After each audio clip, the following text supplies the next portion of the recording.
આજ તો સવારના 8 વાગ્યાને આપણે પાણી માટે નળ ખોદતા હતા અને ફાઇનલી 3 વાગી ગયા ને બધું જ કામ પૂરું થવા આવ્યું હતું. વરસાદે આપણી મહેનત પર પાણી ફેરવી નાખ્યું કેમ કે વરસાદ ચાલુ થઈ ગયો હતો ફૂલ.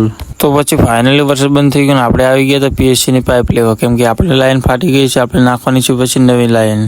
તો પછી આપણે જોતી તે વસ્તુ આપણે લઈ લીધી ને પછી નીકળી ગયા આપણે ઘર બાજુ ને ફાઇનલી જો આપણે લાઈન લાવીને ફિટ કરી દીધી છે. તો હવે ફાઇનલી આપણે કાલ પાણી ચાલુ થાય. તો ફાઇનલી સાંજના 7 વાગી ગયા હતા ને આપણે આવી ગયા હતા મંદિર. હા તો બધી ધામધૂમથી તૈયારી ચાલુ હતી, મને તો ખબર પણ નથી કેમ કે આજે છે ચામુંડમાનો બર્થડે. તો જો તમે બધું તૈયાર કરી રહ્યા છે ને આપણે જવાનું છે હવે કેક લેવા.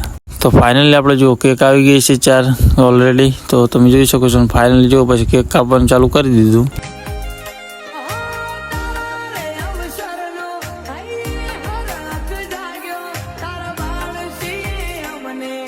ફાઇનલી કેક કપાઈ ગઈ ને હવે જુઓ બધા કેક માટે બાજરા ને આ બાજુ તમે જો લોંદા લઈ લઈને પણ મોઢામાં બહાર કાઢે. તો ચલો વ્લોગ પસંદ આવ્યો તો લાઈક છે ને સબસ્ક્રાઈબ કરતા જજો. મોર મિલી વ્લોગ જોવા માટે આપણી ચેનલને સબસ્ક્રાઈબ કરી લેજો.